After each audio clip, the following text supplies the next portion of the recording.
Welcome to the Thinking Practitioner Podcast, a podcast where we dig into the fascinating issues, conditions, and quandaries in the massage and manual therapy world today.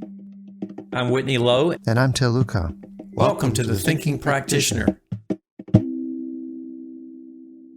And welcome to the Thinking Practitioner, where Books of Discovery has been a part of massage therapy education for over 20 years. Thousands of schools around the world teach with their textbooks, e-textbooks, and digital resources. And Books of Discovery likes to say learning adventures start here, and they see that same spirit here on the Thinking Practitioner podcast and are proud to support our work, knowing we share the mission to bring the massage and bodywork community enlivening content that advances our profession. Check out their collection of e-textbooks and digital learning resources for pathology, kinesiology, anatomy, and physiology at booksofdiscovery.com, where Thinking Practitioner listeners, that's you, save 15% by entering Thinking at checkout. Hey, Whitney, how you doing? I'm doing very well, sir. How are you doing? It's good to see you again. We've been off on a couple of different interesting tangent solo things here, but it's good to be back with you again here today. Well, yeah, we've done a couple of solo episodes, and you've been some interesting places. Yeah. Anything? Tell us about that. Yeah, I was out of the country for a little bit, doing a 5-day training down in Costa Rica with some wonderful folks down there, and getting to spend some time in the jungle and the heat. And so it's good to be back in the dry climate again. But yeah, I had a good time down there. Had a very good time down there. Dry and high Oregon. Yes, indeed. Sounds like a great time. I know I've been down there to that part of Costa Rica years ago and really enjoyed it. So It's a wonderful place. Yeah, wonderful place. So, so we talked about a couple episodes ago. I had a thing with Patty Schenk. We talked about education some, and we're going to spin off in a little bit different place with that today, from what I understand, right? What are we talking about today? Yeah, I'm excited to share with you a set of obstacles, a set of things that could get in our way as learners. And this is part of a mastery class we teach as part of our certification. So it's just that idea that we have a role in learning too. And I really enjoyed your episode with Patty Schenk. It gave me tons of ideas about stuff that you and I are already doing really well, and for sure ways that we can bring this information to bear in an even more interesting way. Yeah. So that's just the educator side. So then today, this list is about what we can do as learners to get out of our own way, basically. Yeah, which I'm eager to hear some more about those things, because I'm always a voracious learner myself, and so like to look at some of these things and reflect on how they may be impairing my learning as well. So, yeah. Great. And I even have some slides I'm going to show in the video version. You know, we're posting these to YouTube now, which is kind of cool. So I'll try to describe it to the listeners as well, but I got some some visuals I'm going to show along with it. Let me fire up my screen share there. What do you think? Can you see my first slide? We do. I see a flame of learning here. It's flame of learning. Yeah. So the context there is, why is learning even important? And you said you're a lifelong learner, Whitney, and I think of myself that way. I know in our profession, there's so many people oriented around learning. That's people that do cross profession some and come into this field from other fields remark quite a bit about how voracious of learners the people in our profession are, how often they come to continuing education trainings, or how much they're learning online, doing all the different kinds of things they do. So I probably don't have to make the case for learning, but that's the context to say that actually it's, if we're not learning, like this is a quote from Seneca the Younger, back in the days of the Stoics in Greece. He said, "Life without learning is death." Yeah. Or the other quote I've heard is, how's it go? You don't grow old, you just stop learning. Yeah. And, I think this in and of itself is so important, because there is a kind of mindset that we hear sometimes, I think, discussed in phrases that people use when they say things like, "Oh yeah, I'm going to finish my education," meaning I'm going to get my degree and we'll be done. But that, the real thing to remember, especially nowadays with things that change so often and so fast, there is really no end. There's no end to it, for sure. Yeah. And then there's learning in the big sense too, which you could make the pretty strong case that what we do in our hands-on work is a kind of learning, or I help our clients' bodies learn, help them learn what different things feel like or what different movements are possible. And that maybe in terms of mechanisms, we're having a bigger effect in the learning department, even with our hands-on work, than in any other department. Yeah. That's one interesting argument. Yeah, for sure. But another tradition here, the Confucian tradition says, without learning, the wise become foolish. With learning, the foolish become wise. I don't know where I am on that continuum. Yeah, me either. I think of you as wise. I guess that leaves me on the other side. I think of myself foolish pretty frequently too. So yeah. All right, but it's the difference between knowledge, I think, and wisdom too. That there's a certain amount of information we get, but that learning involves a whole lot more than just taking in information, say, or facts or techniques or whatever it is. Yeah. It's helpful for me to think about what we do in the context of learning traditions. Getting better at something like our work, like we do, has many other companions in this set of traditions that emphasize learning. Certainly, academia is all about that. The accumulation and refining and building of knowledge upon previous scholars. There's certainly spiritual and religious traditions that emphasize learning, like beginner's mind in the Buddhist tradition, or we just heard the quote from Confucius about becoming wise.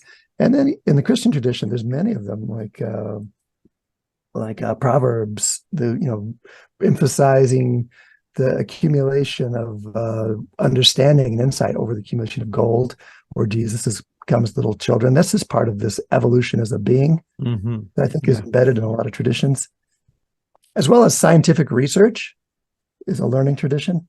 Martial arts, trade, artistic apprenticeships, business is, this emphasis on a learning organization, and lots of business consulting has to do with helping businesses learn, as well as professional continuing education requirements in our field. Lots of learning traditions that we're a part of. Yeah. There is an idea that learning would become electronic. And I'm showing a picture to the video viewers of an illustration from a French magazine about the way that life would be in the year 2000. This magazine was written in 1901. So 100 years in the future, in this magazine, they pictured a classroom where the professor is grinding up books in a kind of mill. And somehow the information is going to little wires and going into the students' heads through these caps and headsets. Yeah.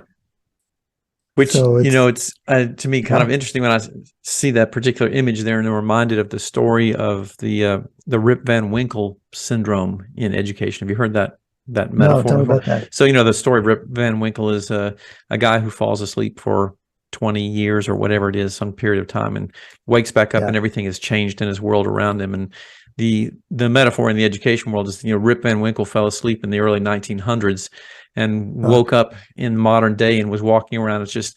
Is completely astounded by, these big things flying overhead and these vehicles zipping around and people looking at these devices in their phone. He's just like completely, astonished at all the things that are happening. And then somebody takes him into a building, into a classroom, and he says, "Oh, I know what this is. It's a school. It looks exactly like it did back when I was studying." And maybe some of the schools haven't changed. That's one of those things yet. It hasn't really changed a great deal in that period of time.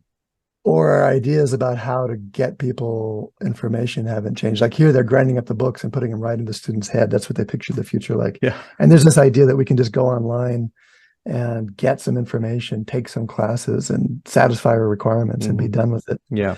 But the shift in perspective that might really help is to think of learning as an attitude rather than an activity. So a way to think about things more than just something we do, but a way to approach life. It's not just picking up the book and shaking out the information into your head. It's actually shifting the way we see things. Or this one that like teachers love to quote, it's like cliche, it's been quoted so much. Learning is not the filling of a pail, it's the igniting of a fire. William Yeats. By the way, calling it a cliche, I just realized is one of those obstacles to learning. That's the trivializing one. I just trivialized that. Trivializing. Yeah. Right. Anyway. Yeah.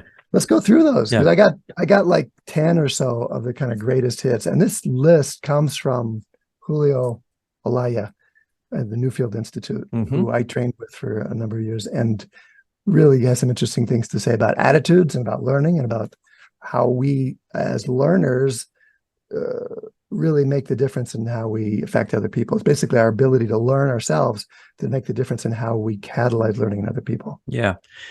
Something I just wanted to comment briefly on this. Something you said a moment ago triggered a memory for me of something I had read back when I was in graduate school and reading something about, I believe it was a Carl Rogers book or something that was talking about education. He was talking about the phrase that is used so often in education in the classrooms where we talk about covering content.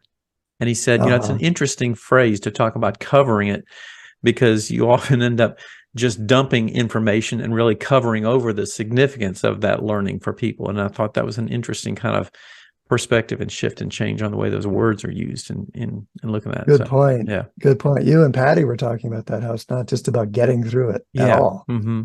Yeah. And you talked with her about ways to really help our students as teachers retrieve it. And so then as learners, the way that we think about it, the way we take it in, the way we relate to it will make a big difference too. And whether we're just covering it or actually shifting something that we do. Right. How we are. All right, let's see what we got. Okay, there's a handout that goes with this. I'll put it on the show notes, just a list of these and a kind of a self-assessment scale. But basically, if you're listening along, you can just see which ones you recognize in yourself. They pretty much cover my greatest hits of my own learning obstacles. That's how I know them so well. Mm-hmm. But yeah, the handout is optional. Go to our show notes and download it if you want. The first one, an inability to unlearn as an obstacle that gets in my way of learning new things. If I can't learn something new, then I'm not learning. Mm-hmm. And there's this phrase, fast past matching, from Mickey Connolly, which says, he says basically we listen to a teacher or to a conversation companion or to a client just long enough until we know what we would say if we were in their shoes. And then at that point, we start formulating our response. So it's basically we're in a really fast way, we're matching what we hear to what our past is, mm-hmm. and then we know how to respond. Yeah. And there's some analogy to the way we understand predictive processing in the brain now too, whereas the brain is basically matching our experiences all the time with what it already knows. And the only time it uses appreciable energy is when there's something that doesn't fit. Yeah. Mm-hmm. Which is a kind of unlearning. Yeah. So if we're just matching, if we're just hearing things and going, yeah, oh, I got that. I know that technique, mm-hmm. or I got that concept, or yeah, we learned about the shoulder already. Then that's the moment I stop learning. Yeah. An interesting piece of that, or an example of that, I think that just comes to mind too.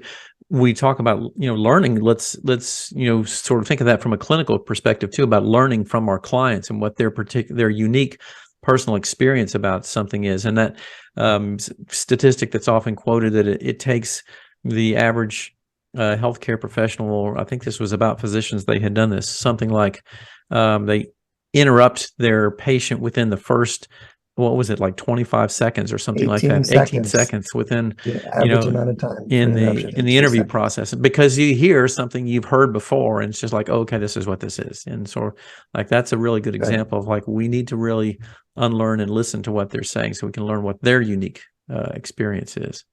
True. Mm-hmm. Claude Bernard, the French physiologist, said it's what we think we know already that often prevents us from learning, or that we're lost the instant we know what the result will be. Yeah. That's Juan Gris, the Spanish painter and sculptor.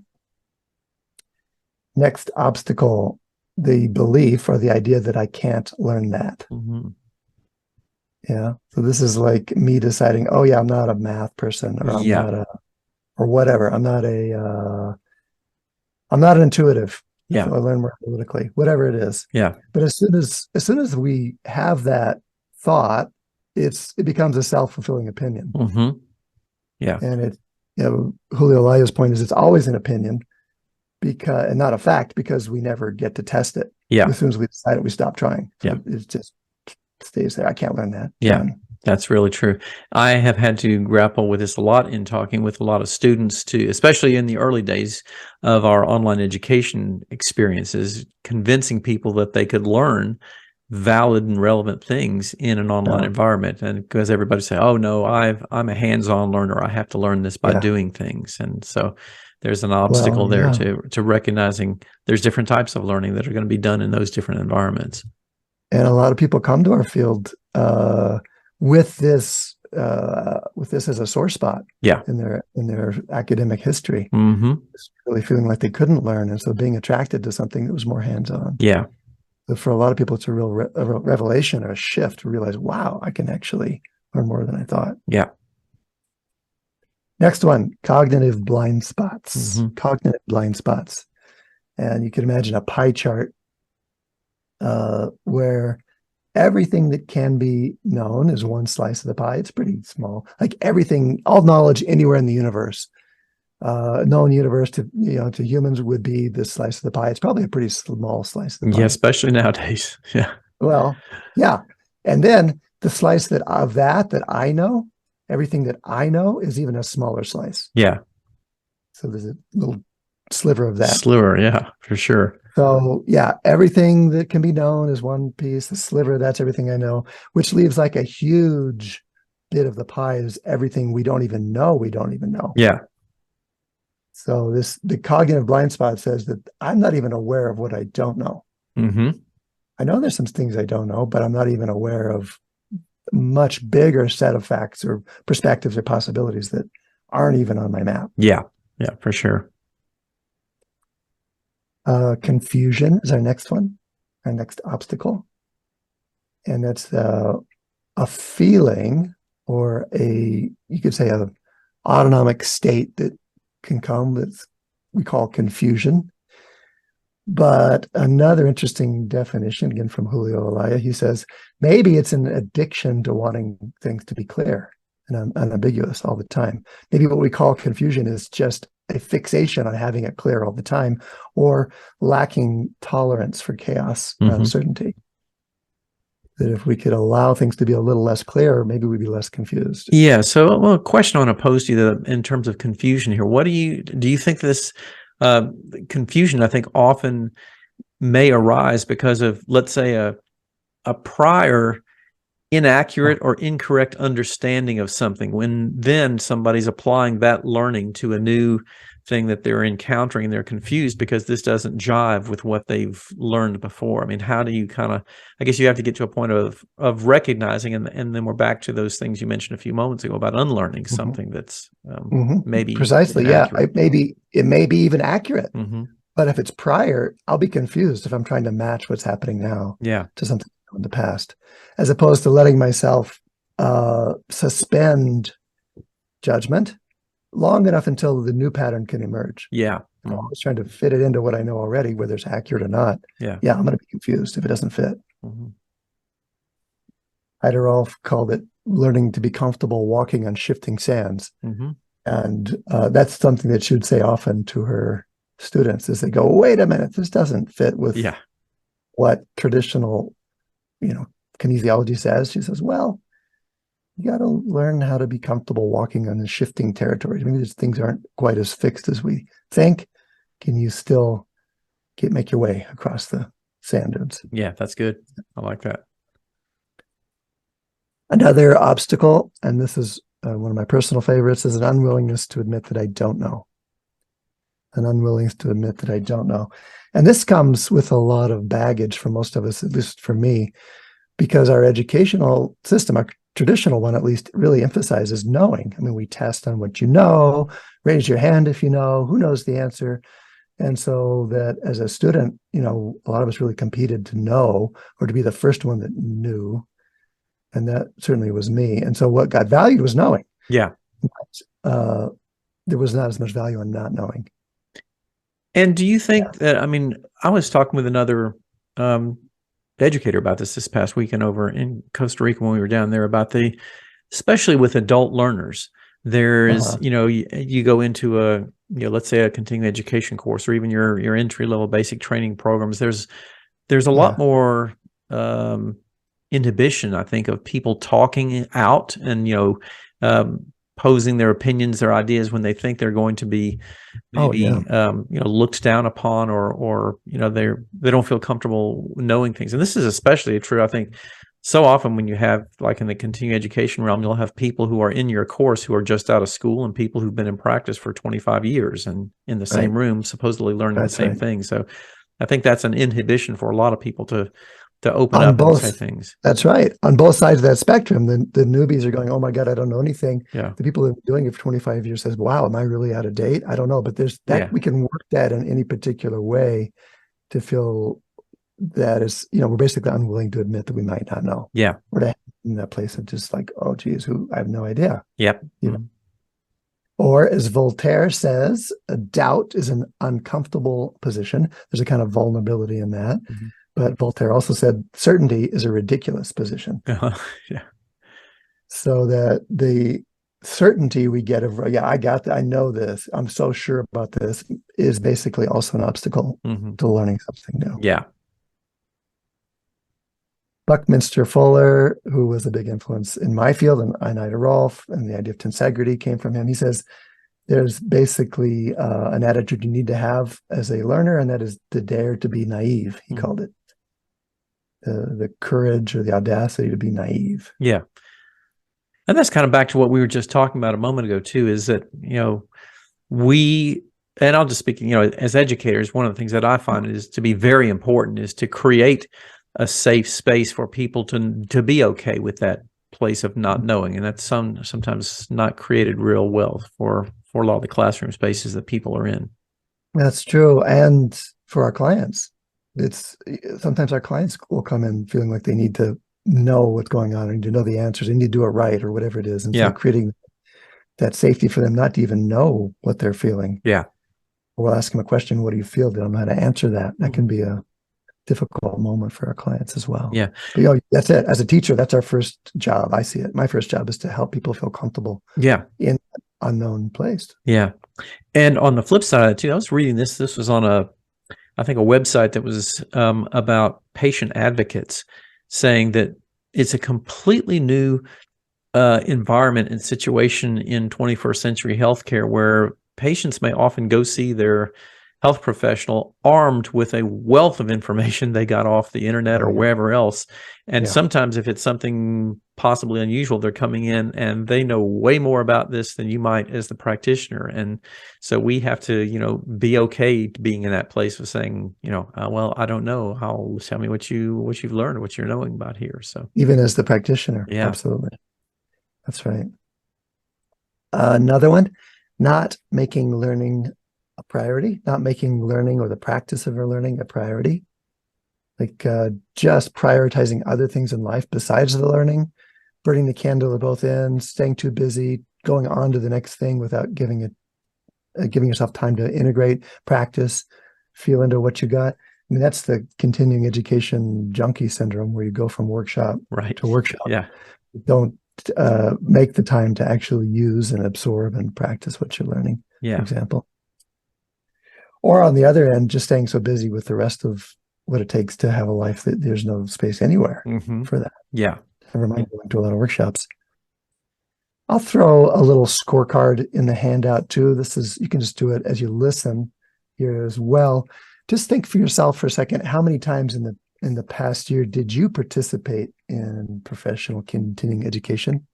How many times in the last year did you do some kind of continuing education? Just think of a number. How many times in the past year did you research a client's condition, where you actually had a client come in or hear about a client, where you actually go online or you look up one of Whitney's courses, or you go pull out your Massage and Bodywork magazine and actually research a condition? How many times in the past year would you estimate? Another number. How many times did you ask questions about a client or a condition from peers or supervisor? That kind of counts as research, but it's a little different when you're asking a real person to, because then you can have a conversation. Yeah. How many times in the past year did you seek professional care for yourself?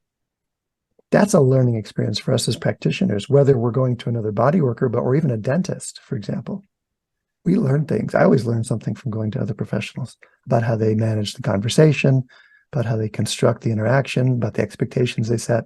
Really amazing and useful things. Yeah. That's a learning experience. How many times in the last year did you talk shop with other practitioners? So these questions I'm asking, how many times, they're all things that basically give you a sense of how much you prioritize learning or not. This is one of those that, in terms of that talking shop with other practitioners, that, Yeah. you know, as much as we like to bash things like social media, this is certainly one of those places where I think it has been a tremendous value for people to be able to connect with other practitioners. I just, you know, remark myself about, you know, reading a lot of the massage and bodywork forums and reading the, you know, some of the stories that people tell of things that happened to them in the treatment room that we just like, oh my gosh, you know, this is just so out of my realm of even thinking something like that would ever happen. But, you know, in the olden days, we didn't have the opportunity to hear a lot of those things and learn from them and figure out, like, how would I have dealt with this? You know, how would I, what would I do? And this is, I think, a great value for that. You're right. That's one of the amazing things that social media, for example, brings to us. Yeah. But there's also the other number I was going to ask about was taking in a work-related article, book, or podcast. So you get to at least mark one because you're listening to us today. There you go. But right. How many times in the last year did you read a work-related article or listen to another podcast, something like that? So if you got the scorecard, you could total those up and you know, talk about your score, think about your score. But the basic question is, are you satisfied with your answers in each one of those places? Well, maybe it's the constructive use of guilt or conscience, or the wanting something to be better. There's a lot to be said for accepting things as they are, but the question here is, like, are you happy with those answers, or is there something else you could do to shift those priorities for yourself? Yeah, that sounds good. Okay, back to the top 10 learning obstacles. Next one, trivializing. Basically not taking advantage of the opportunities that you're in by discounting them. And it could be saying, like I did before, this is really cliche. It could be like, wow, this is just going to be on the test. It could be saying, you know, I'm not going to use this. It could be saying this, you know, this teacher hasn't been teaching as many years as I do, as many years I have, so I don't need to listen. Whatever you do inside yourself that trivializes the opportunity you have in front of you is an obstacle to learning, basically. Another one, having to get it right. That's a big one. That's a big one. It gets in our way of getting it anyway at all sometimes, if we think we got to get it right. And there's the example of flying an airplane. You want to get that right. Yeah. And that's the learning you do for that kind of skill is important to get that right. And so there's lots of ways to practice that where your mistakes aren't going to have a big consequence. But in most things in life, the only way you learn is by not getting it right. Yeah. By trying it different ways and self-correcting or getting input about doing it a different way. Yeah. And, you know, again, I kind of keep going back to this but it is relevant, I think, in talking about this. This is something I've had discussion with lots of educators over the years about. One of the things that I think is really an outstanding potential benefit of a lot of the online education models is it really decreases a lot of the inhibition that people have about having to get things right publicly. Like we were talking about the fear or inhibition that people feel in the classroom environment about saying things or jumping in or making mistakes in front of their peers publicly. The ability to make those kinds of mistakes and learn from them in a more private environment for adult learners, I think, has really been a significant benefit for people when they're doing those kinds of things. That's great. That's great. Yeah, we do that in our small groups, in our online learning, but we also, you know, have our private Facebook forums where we discuss the work, and hopefully the idea being that privacy at least helps people feel like there's a little bit of safety around them just saying whatever they need to say. Yeah. But you're right. No, that can be a huge barrier to even sharing in a group or on social media or post whatever's how they get it right. Yeah. But as, again, Mickley Connolly says, the return on investment on failure, the only hope for getting anything out of failure, in other words, is learning. Learning is the only thing that makes something we consider a failure to be worth it. Yeah. And there's a picture here where somebody was trying to pull a boat and it fell off their trailer. Hopefully there was some return on investment. Somebody will learn something from that. Yeah. All right. This one is tricky. The inability to grant the necessary authority to a teacher. The inability to grant the necessary authority to a teacher. That can get in the way of us learning. Well, tell me about that one. That's interesting. Well, we have in our American individualistic culture a lot of value on our own authority. And most of our psychological models are about individuation and following what's right for me and getting in touch with what is my way. And there's so much value for that. That gives rise to all sorts of empowerment. If you have those options, it gives rise to all sorts of innovation, creativity, alignment with yourself. What we don't learn, and this gets really obvious to me going back and forth across different cultures, what we don't learn so well as Americans is how to give over authority to somebody who might know more than us. Yeah. We're basically all cowboys, and, we're all, at least, I don't speak for anybody else. A lot of us think we're cowboys and think we're Clint Eastwood and we can just do it our way and be the loner all through our learning career also. Or we have authority issues, rightly so, because there's so much abuse of authority, especially in the education system, where we really felt like some of our middle school teachers were Hitler or Mussolini, or something like that. We really were concentration camp survivors. I mean, just to not to trivialize that at all, but to say that was really the kind of reaction we're having to authority at that age.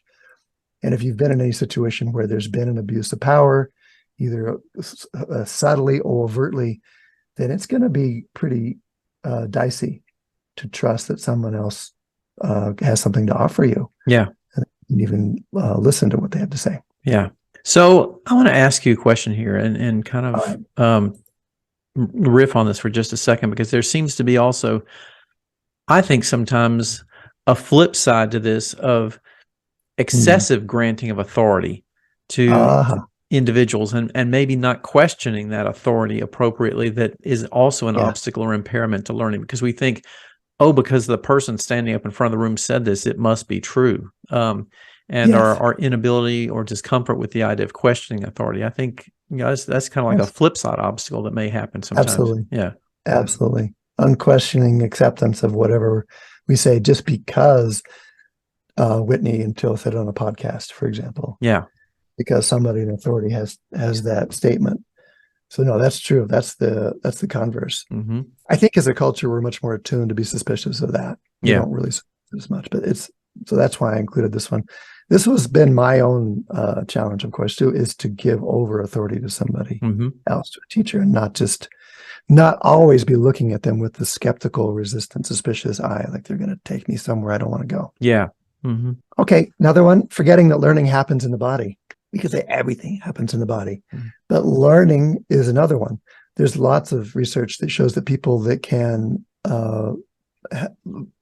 participate with their bodies in learning, remember more, get a better understanding, can apply it better, even if it's just conceptual information. So what would that look like? Tell me about, like, what does learning in the body look like for maybe, I mean, it's obvious to see what that looks like for, learning a new treatment technique or something we're doing. But what about, like you mentioned, conceptual models and things like that? What does that look like for learning happening in the body?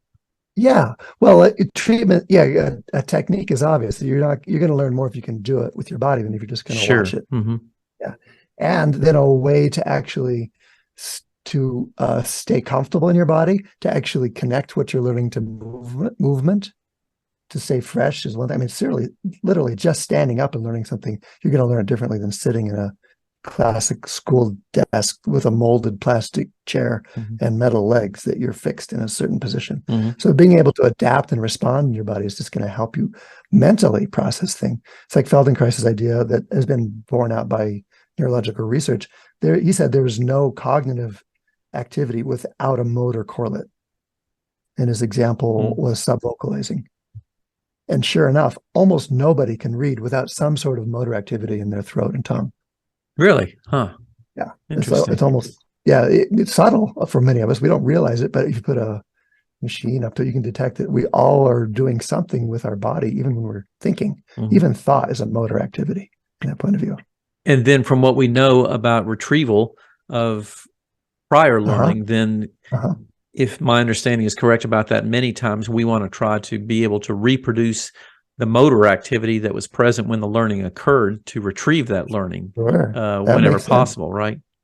state dependent or motor dependent kind Yeah. of retrieval make a lot of sense. So learning the technique while you're doing it, for example, in the context was the obvious way to do it, but also probably mocking things up in a way that you can remember and let your body remember what you know. Yeah. Right. You have those terms like muscle memory and things like that. Musicians know a lot about that. Athletes know a lot about that. Yeah. It's true for our physical disciplines as well. Yeah. Just recalling conversation I had with some of my college classmates when they were staying out way too late, partying and drinking excessively on a night before an exam, and when they should have been studying, and saying like, well, if you're getting seriously inebriated the night before when you're studying and trying to read this stuff, that doesn't necessarily then translate into like you should go in and take that exam while you're really wasted also. Not so much state dependent retrieval in that case. Right. But we could say, in a classroom, we want people, and we want ourselves, if we're a student, to basically be chill about it, to be relaxed, to be in a state of receptivity and openness so that we can take information and then use it and retrieve it. Right. Something like what we want to work in too, the state of autonomic calm that we want to work in. Yeah. So that's the next obstacle too, is like there's a bunch of body mind states that are not conducive to learning, like embarrassment is one of those. We talked about that, the shaming that can happen in different educational processes of not knowing, but also alarm, also maybe inebriation or hangover, like you said, but or extreme boredom or restlessness. And there's a reason that so many kids that gotta move get classified as having attention issues. Yeah. Because we're not really good in the conventional education system of letting people process in their body. We insist that they find a body-mind state that is essentially cognitive, focused, and still. Yeah. Which is only one possible thing on the whole continuum possibilities. Yeah. The this story comes in. Have you seen the TED Talk episode with Ken Robinson about how schools kill creativity? No. We'll probably put a plug for this in the show notes. It's a wonderful talk, but in there he talks about this very issue by describing the school experience of Gillian Lynn, who was the choreographer of Cats and just numerous Broadway musicals, and just essentially telling the story of how she was in school and just doing very poorly and having a very hard time in school. And her, mom took her to the principal, and the principal, who was someone who had a fair amount of insight, apparently, luckily for her, eventually ended up saying to her mom, "There is nothing wrong with your daughter. The problem is she's a dancer, and she needs to get out of the school and go to a dance school because that's what she needs to be doing. That's where her learning is going to happen and everything." It's a wonderful story, and I would encourage everybody take a listen at that TED Talk. Yeah, Ken Robinson.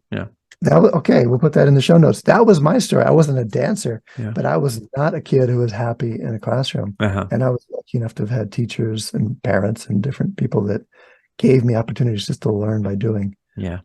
So that was really my story as well. Because openness and curiosity, like the precursors of learning, are themselves body-mind states. The ability to learn is a precondition. It's preconditioned by the state that we're in our body. Yeah. And if we're alarmed, if we're shut down, if we're tired, if we're fearing of being bullied, whatever it is, we're not going to learn as much. Well, I'm trying to make an adult. Going back to my school days with these examples. Yeah. If we think we're going to be harshly graded in a continuing education, or if we're going to be overwhelmed with information, or all the things that get in the way, or if we had to stress about getting to class, like getting ready for this podcast, the computer not working, we're just, whatever it is, if we come into that situation in a stress state, we're not going to learn as much. It's a body state that doesn't predispose itself to learning. Yeah, I think so. Yeah, and some of those are really challenging. Some of those places to have the self-reflection, to be aware of where we are and what those things are doing for us. I think that is a challenge for so many people. You're talking about the self-awareness to understand if I'm in an open place or not. Yeah. That's absolutely right. Yeah, that's right. Yeah, But so there's a little exercise I thought I'd end on. That's my list, basically. Yeah, I like that. But there's an exercise we could try where if you shift your, listeners, viewers of the video, whatever else, shift your body toward more openness than you're now. Open something somehow. Maybe it's your breath. Maybe you take a deeper breath. Maybe you relax your body, let some tension go. Maybe you soften your eyes. Maybe you soften your jaw. Maybe you relax your face. Yeah. Maybe you relax your ears if you're listening. But if you just do that, if you just take a second and feel that openness or relaxation in your body, that's going to allow a whole different sort of experience of listening or watching or taking in information as well. Yeah. Mm-hmm. Yeah. That's all there is to it. That's the basic exercise. That's the body-mind precondition that you need for learning. It's just opening something. And I think, a lot of those, we talked earlier about, sometimes like you were speaking about the hard chairs and the desks and all that kind of stuff that's present in a lot of the formal education environments aren't terribly conducive to that sometimes. And it's, that's one of the things that I've found to be both unique and fascinating and helpful in some of the things in that were done in massage education, at least in my training and the time we did it, which allowed people to move their bodies around, to stand up, to get up, to sit on the floor, to stretch out, to be in different positions, to be receptive to what was going on. And there was acceptance of that, acceptance and openness to for people to be able to do some of those kinds of things. And so that's true. Yeah. I mean, it's long been a field where lots of experimentation around experiential learning makes sense, because that's what we're teaching, a physical thing. Yeah. In innovative, creative environments. I traveled and did teacher trainings for a couple decades early on, and it was really, really fun. And there was such talented teachers in different massage schools around the country too, already doing amazing things. I learned so much every time I'd go into a school. Yeah. And help start those conversations of how are we teaching this stuff in this situation. Right. I know you've done a lot of that as well too. So yeah. Well, thanks for sharing those. Those were wonderful. And I took away some good things there that I want to kind of go back and take that scorecard and sort of look at some things of what I'm doing and find some better ways to bring openness to those learning experiences for myself too. That's it. The scorecard, I'll put that on the show notes again. It just helps you rate yourself in different areas and ask, where could I be more open or be more easy around this whole question? Yeah. Cool. So what else, Whitney? Anything else you want to throw in our mix here? Yeah, I think that's a nice overview of some of those things for people to keep in mind as they're looking at, just reemphasizing that learning has to be a constant, ever happening process for us in order to both grow professionally and keep ourselves interested in the things that we're doing. I think that is so crucial for all of us. And the more we can kind of know and understand about how to do it right and to do it well, it'll make those experiences so much better for everybody. So thank you again so much for sharing those. That's a great list. And to make it congruent with what we're asking from the other person's body in that situation. We can find that in ourselves, that openness, that relaxation, that adaptability in our own bodies or our own imaginations. Then we end up learning a whole lot more about this and everything else. Time for our rollout? Yeah, we can roll it out from here, I think. The Thinking Practitioner podcast is supported by ABMP, Associated Bodywork and Massage Professionals. ABMP membership gives professional practitioners like you a package including individual liability insurance, free continuing education, quick reference apps, online scheduling and payments with Pocket Suite, and much more. And to remember, ABMP's CE courses, their podcast, and Massage and Bodywork magazine always feature expert voices and new perspectives in the profession, including yourself and me as well. And Thinking Practitioner listeners can save on joining ABMP at abmp.com/thinking. And today's show is also sponsored by the Academy of Clinical Massage, where our mission is to help you become a better practitioner working with pain and injury conditions. And it's challenging, and we do too, to find high-quality training in your location when you need it. And we try to bring you exceptional orthopedic massage training to the comfort of your home through our innovative online programs, so you can learn anytime, anywhere, and immediately help more of your clients. So this year, we're completely revising all of our online orthopedic massage programs, and you can learn more about these at academyofclinicalmassage.com. I look forward to checking that out. I know you've been working hard on it. Yeah, still going, still chugging away at it. So yeah, we'll get there. Yeah. So, and we would like to say thank you to all of our listeners who've hung out with us today and do hang out with us frequently. And thanks again to also our sponsors. You can stop by our sites for the video, show notes, transcripts, and any extras over there. Those resources, you can find them over on my site at academyofclinicalmassage.com. And Till, where can they find that with you? advancedtrainings.com. If there are questions or things you'd like to hear us talk about, you can email us, or you can also just read your question into a voice memo on your phone and email us the memo, and maybe we'll even play it on the air. That'd be kind of fun. Yeah, right. The email is info@thethinkingpractitioner.com, or look for us on social media under our names. My name is Till Luchau. Yours? Today, my name will be Whitney Lowe. And you can rate us on Apple Podcasts, if you will. That does help other people find the show. And you can hear us on Spotify, Stitcher, Google Podcast, or wherever else you do happen to listen, your own favorite podcast app of choice. So as usual, please do share the word, tell a friend. Thanks for being with us today. Till, great to be with you. Thanks for that list of fascinating learning obstacles that we're working with. And we will pick it up here again soon. Thanks, Whitney. See you later. Okay, see ya.